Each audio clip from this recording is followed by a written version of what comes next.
నమస్తే. ప్రస్తుతం మనతో పాటు ఉన్నారు శ్రీ విద్య ఉపాసకురాలు, జ్యోతిష్యం వాస్తు నిపుణురాలు శ్రీమతి జయప్రద గారు. నమస్తే అండి. నమస్తే అమ్మ. శ్రీమాత్రే నమః. జయప్రద గారు, ఆరుద్ర నక్షత్రం గలవారి లక్షణాలు ఎలా ఉంటాయి? గుణగణాలు ఎలా ఉంటాయి? ఆరుద్ర నక్షత్రం విశిష్టత ఏంటి? ఆరుద్ర నక్షత్రం అనేది చాలా మంచి నక్షత్రం నాన్న. ఈ నక్షత్రానికి అధిదేవత రాహు అయితే, నక్షత్రం ఉండే రాశి మిథున రాశి. సో బుధుడు అధిపతి. హుహు. సో అందుకని వీళ్ళు చాలా తెలివైన వాళ్ళు. చాలా ఒక విధంగా చెప్పాలంటే కొంచెం మొండి వాళ్ళు. వాళ్ళు అనుకుంది చేస్తారు తప్ప మనం ఏం చెప్పినా చేయరు వాళ్ళు. వాళ్ళకి అది నచ్చితే, వాళ్ళది అనుకూలంగా అనిపిస్తే వాళ్ళు ఖచ్చితంగా చేస్తారు. ఆరుద్ర నక్షత్రం అంటే రుద్ర నక్షత్రం కూడా అంటాం, శివ నక్షత్రం కూడా అంటాం. అంటే శివుడు యొక్క అనుగ్రహంతో పుట్టిన వాళ్ళు వీళ్ళు. అందుకే ఎక్కువ చాలా వరకు దేవతారాధనలు ఎక్కువగా చేస్తుంటారు. వీళ్ళు ఉపాసకులుగా ఉంటారు. చాలామంది మన ఆరుద్ర నక్షత్రం వాళ్ళని చాలామంది తాంత్రిక విద్యల మీద, తర్వాత దైవత ఆరాధనల మీద ఎక్కువగా ఉంటారు వీళ్ళు. అంటే ఏంటంటే శాస్త్రాల మీద, తర్వాత తాంత్రికమైన విద్యల మీద ఎక్కువ ఇస్తారు. అంటే మొండి సాధన ఏదైతే ఉందో అది వీళ్ళు చేస్తుంటారు. అది చాలా కఠినంగా చేయాలి ఆ సాధనలు. అలాంటివన్నీ వీళ్ళకి ఇష్టం. అంటే ఏదైనా ఒక రహస్యాలను అనుకోండి, ఆ రహస్యాలు వెతకడంలో వీళ్ళు ఇష్టపడతారు. అలాగే దేవతలను ఎక్కువగా ఆరాధించడం ఇష్టపడతారు. అంటే దేవుళ్ళ కంటే ఆ దేవతలను ఎక్కువగా ఇష్టపడుతుంటారు. సో దుర్గా అమ్మవారు అనుకోవచ్చు, మనం వారాహి అమ్మవారు అనుకోవచ్చు. ఇలా చాలా చాలా దేవతల్ని వాటి గురించి చిత్రరేఖలు వేయడం కానీ, రాయడం కానీ, వాటి గురించి వాళ్ళు అనుకున్న విషయాల మీద పరిశోధన చేయడం కానీ, శోధించడం కానీ చాలా విశేషంగా. దైవభక్తి ఎక్కువ ఉంటది వీళ్ళకి. దైవభక్తి అంటే కదా, వీళ్ళకి భక్తి కంటే ఎక్కువ ఏంటంటే తెలుసుకోవాలనే కుతూహలం ఎక్కువ ఉంటుంది. దేనిపైనైనా సరే. దేనిపైన సరే, ఏ విషయమైనా. అంటే వీళ్ళ ఇంట్లో చిన్నప్పటి నుంచి వాళ్ళు ఎటువంటి ట్రెడిషన్లో ఉన్నప్పటికీ కూడా వీళ్ళు ఈ ఆరాధన మాత్రం ఎక్కువగా ఉంటుంది వాళ్ళకి, దేవత ఆరాధన. అంటే చిన్నప్పటి నుంచి పిల్లలు చిన్న చిన్న అందమైన బొమ్మలు, అమ్మవారి బొమ్మలు వేస్తుంటారు. ఇప్పుడు మామూలుగా ఆడుకుంటే పిల్లలు ఏం చేస్తాం, ఒక చిన్న బొమ్మలే వేసుకుంటారు. ఇది నా ఒక చిన్న టెడ్డీ లాగా వేసుకొని చిన్న చిన్న బొమ్మలు చూసి ఇవి నా తమ్ముడు చెల్లి అంటారు. వీళ్ళు అలా అమ్మవారి బొమ్మలు వేసుకుంటారు వీళ్ళు. హుహుహు. చిన్నప్పటి నుంచి అమ్మవారి బొమ్మలు వేసి అమ్మవారికి పూజ చేయడము, కుంకుమ వేయడము, పుష్పాలు వేయడము, నైవేద్యం తెచ్చిపెట్టమని చెప్పడము, ఇలా చేస్తుంటారు అనమాట. మరి లగ్నం యొక్క ప్రభావం ఎలా ఉంటది వీరిపై? లగ్నం బాగుంటే ఖచ్చితంగా వీళ్ళు అనుకున్నవన్నీ సాధిస్తారు. ఆరుద్ర నక్షత్రం అంటే చాలా పవర్ఫుల్ నక్షత్రం. ఈ నక్షత్రానికి లగ్నం మ్యాచ్ అయితే వీళ్ళు మంచి స్థాయిలో ఉంటారు. అంటే చాలా వరకు చదువుల్లో కానీ, ఉన్నతమైన విద్యల్లో కానీ, సాధించడంలో కానీ, పరిశోధనలో కానీ వీళ్ళు చాలా ముందు ఉంటారు. అంటే మనకి సైంటిస్టులు మనం ఇప్పుడు తీసుకుంటే ఒక పూజా విధానంలో కాకుండా ఒక సైంటిస్టులుగా తీసుకోవచ్చు వాళ్ళని. ఒక మంచి డాక్టర్స్గా తీసుకోవచ్చు. తర్వాత ఇంకా ఇంకా ముందుకు వెళ్తే వీళ్ళ విషయంలో మంచి శాస్త్ర పండితులు అవుతారన్నమాట. అంటే శాస్త్రాన్ని చదివి దాన్ని మళ్ళీ దానిలో ఉన్న అర్థాలు కూడా తీస్తారు వీళ్ళు. ఆ అర్థాల మీద ఒక స్టోరీస్ పుస్తకాలు రాసేవాళ్ళు కూడా ఈ ఆరుద్ర నక్షత్రం ఉన్నారు. అంటే ఆరుద్ర నక్షత్రం గలవారు బాగా చదువుతారు. 100% చదువుతారు. ఏదో ఒక్క 10% మళ్ళీ వీళ్ళకి లగ్నానికి ఏదైనా దోషం పడినా, అంటే లగ్నానికి పాపగ్రహాలు దృష్టి పడినా, పాపగ్రహాలతో చూడబడినా, బుధుడు వక్రించి ఉన్నా చదువు అనేది కాస్తంత వెనకబడిపోతుంది తప్ప మాట తర్వాత కంఠస్థం అయ్యే విషయాల్లో ఏ విషయమైనా సరే వాళ్ళు ఒక ఏకసగంతగా అన్ని వినేస్తారు, విని చెప్పగలుగుతారు. చాలా ఫాస్ట్గా అనాలిసిస్ చేయగలుగుతారు ఏ విషయాన్నైనా. దాంట్లో మనం వాళ్ళని చదువు లేదని అనుకోకలేదు, తెలివైన వాళ్ళు, బాగా తెలివైన వాళ్ళు. అంటే గుణగణాలు ఎలా ఉంటాయి? కాస్త కోపంగా ఉంటారా? సౌమ్యంగా ఉంటారా? అమ్మాయిలకి, అబ్బాయిలకి ఎలాంటి తేడా ఉంటుంది? అబ్బాయిలు అయితే చాలా కోపంగా ఉంటారు. హ్మ్. మాట్లాడితే కొట్టేటట్టే ఉంటుంది. వాళ్ళు వాయిస్ కూడా చాలా పెద్ద బేస్ వాయిస్ అంటారు చూడు, పెద్ద పెద్ద అంటే మన పెద్ద డైలాగ్ డెలివరీస్ అవి ఉన్నప్పుడు వైవస్ ఆ వాయిస్, అలాంటి వాయిసెస్ అనమాట. చాలా వరకు వీళ్ళకి గొంతు చాలా బ్రహ్మాండంగా ఉంటుంది. అమ్మాయిల విషయం వచ్చినప్పటికీ అమ్మాయిలు మాత్రం ఈ ఈ ఆరుద్ర నక్షత్రంలో చాలా సాఫ్ట్.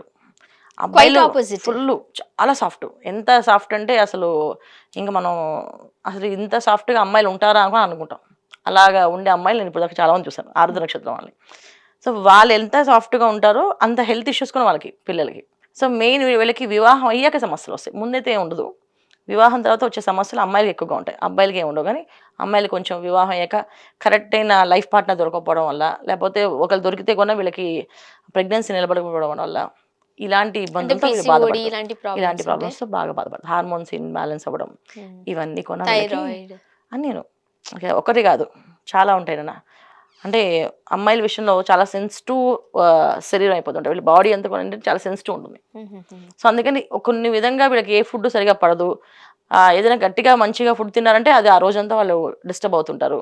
హెల్త్ ఇష్యూస్ కొంచెం తొందరగా వచ్చేస్తుంటాయి. అంటే వివాహం తర్వాత ఇటువంటి ఇబ్బందులు ఫేస్ చేస్తున్నారు కాబట్టి, ఆ పార్ట్నర్ ఎట్లా ఉంటారు? వాళ్ళ వైవాహిక జీవితం ఎలా ఉంటుంది? ఖచ్చితంగా జాతకాన్ని చూడాలి నాన్న. ఇది మాత్రం మనం ఎలాగా జరుగుతుందని చెప్పలేం.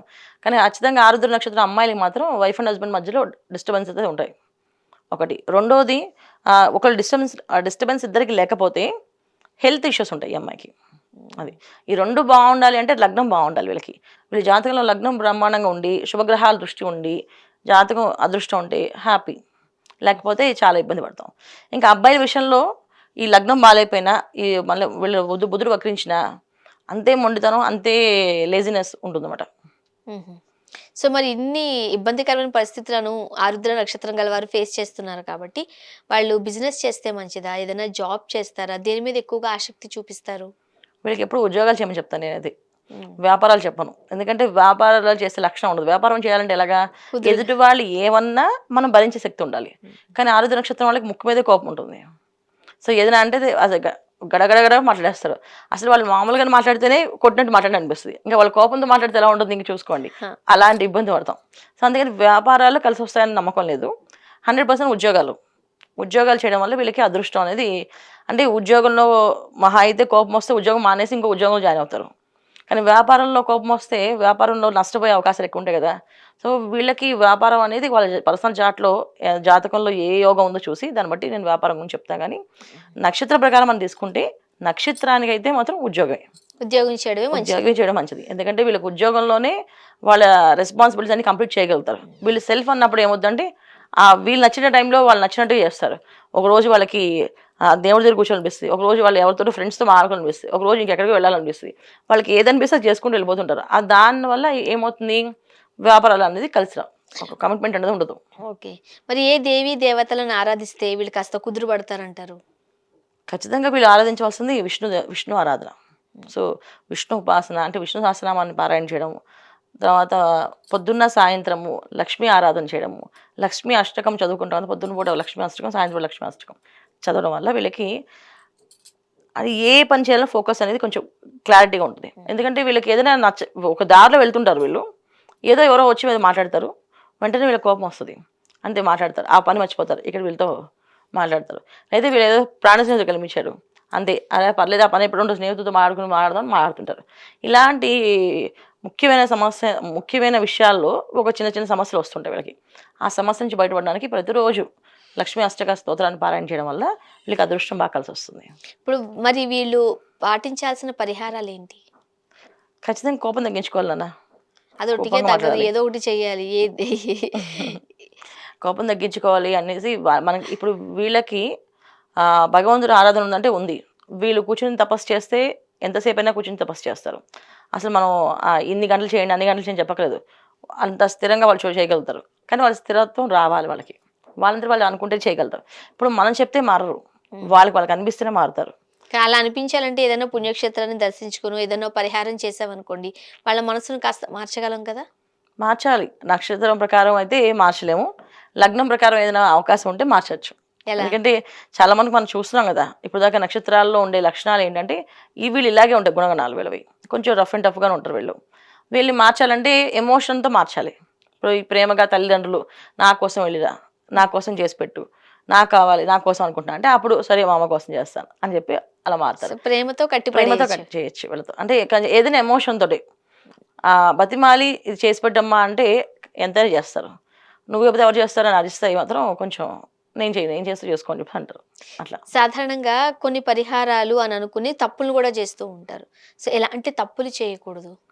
తాంత్రిక విద్యలు చేయకూడదన్న.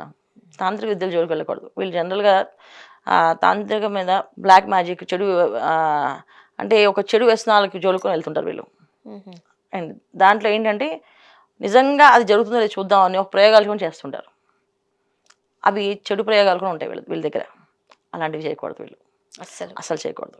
ఎందుకంటే తొందరగా వీళ్ళని ఆ నక్షత్రానికి ఉండే అదృష్టం ఏంటంటే తొందరగా వస్తాయి. ఏ విషయమైనా. సో, అది చెడైనా వస్తుంది, మంచైనా మంచిగానే వస్తుంది. వస్తాయి. కాకపోతే చెడు చేయడం వల్ల ఏమవుద్దంటే కుటుంబాలు రేపు రోజున ఏముంటుందంటే అది శాపంగా మారుతుంది. చాలామంది ఎన్నో ఎన్ని పనులు చేసి మాకు కలిసి రావట్లేదు అని చెప్పి కొంతమంది ఉంటారు. ఈ హ్మ్. నక్షత్రం వాళ్ళు. మేము చాలా చేస్తామండి అనేసి కానీ మాకు కలిసి రావట్లేదు. దానికి కారణం ఏంటంటే వాళ్ళ కుటుంబంలో ఎవరో చేస్తుంటారు తప్పులు, ఆ శాపాలు వీళ్ళు వెంటాడతాయి. ఇలాంటి శాపాలు ఎక్కువగా ఉండే నక్షత్రాల్లో ఈ ఆరుద్ర నక్షత్రం అన్నమాట. అంటే కుటుంబం ఒక ఆచారంలో, కుటుంబం ఒక శాపాలు ఏవైతే ఉంటాయో అవి క్యారీ అవుతాయి కదా మనకి. హ్మ్. అలా అయ్యే విషయంలో ఆరుద్ర నక్షత్రం వాళ్ళు కూడా ఒకళ్ళమాట. సో, సో వాళ్ళ జాగ్రత్తగా కోసం ఉండాలి. జాగ్రత్తగా ఉండాల్సిన విషయం ఏంటంటే తాంత్రిక విద్యల జోలికి వీళ్ళు వెళ్ళకూడదు. హ్మ్. దాని జోలికి వెళ్ళకుండా మామూలుగా ఏ అనుష్ఠానమైనా, ఏ పూజ అయినా, ఇది మన ఏదైతే సనాతన ధర్మంలో ఏదైతే చెప్పామో అది చక్కగా చేసుకుంటూ వెళ్ళడమే. అంటే సాత్వికంగా. ఇప్పుడు ఆమె లలితా సహస్రనామం చేసి అమ్మవారికి పుష్పాలతో అర్చన చేసామనుకోండి, అది సాత్వికంగా ఉంటుంది. అదే లలిత సహస్రనామం అర్ధరాత్రి పూట చేసామనుకోండి, అది తాంత్రికం అయిపోతుంది. ఓహ్! సో, చిన్న తేడా. చిన్న తేడా. జాగ్రత్తగా జాగ్రత్తగా చేసుకోవాలి. చేసుకుంటే చాలు. సో, మనం చేసే విధానం ఉండాలి. శుభ సమయాలు అంటే మనకి పగటి వేళ, సాయంకాలం వేళ. అంటే ప్రదోషకాలం అంటే సాయంత్రం 5-6:30, 7 లోపు చేసుకుంటే అది ప్రదోషకాలం. ఆ హుహు. ప్రదోషకాలం పూజ చేస్తే అందరి దేవతలకి చేసినట్టు విశేషమైన ఫలితం వస్తాయి. అదే పూజ అర్ధరాత్రి చేస్తే అందరి తాంత్రిక విద్య దేవతలకి చేసినట్టు వస్తది. సో, సో, ఖచ్చితంగా ఆ ఖచ్చితంగా సమయాన్ని కూడా పాటించాలి. పాటించాలి. తర్వాత తాంత్రికం అని తెలిసినప్పుడు దాని జోలికి వెళ్ళకుండా ఉండడం మంచిది. మంచిది. ఏందంటే రజోగుణం ఉన్నవి వీళ్ళు దాని జోలికి వెళ్ళకూడదు. సాత్వికమైన గుణం ఉన్నవి చక్కగా చేసుకోవచ్చు. లక్ష్మి, తర్వాత దుర్గమ్మ వారు, లలిత అమ్మవారు ఉపాసన, శివ ఆరాధన, దత్తాత్రేయ స్వామి ఇవన్నీ కూడా సాత్వికమైన అంటే సాత్వికమైన గుణాన్ని తెప్పిస్తాయి. ఒక సాత్వికంగా మనం ఎలా ఉండాలి, ఏం చేయాలి, ఎదుటి వాళ్ళని ఎవరికీ ఇబ్బంది పెట్టకుండా ఉండడానికి పనికొస్తుంది. ఇలా చేసుకోవాలి. ఇప్పుడు ఆరుద్ర నక్షత్రం గుణగణాలు, ఏం చేయాలి, ఏం చేయకూడదు వివరంగా తెలియజేశారు. ధన్యవాదాలు. నమస్తే అమ్మా. శ్రీమాత్రే నమః.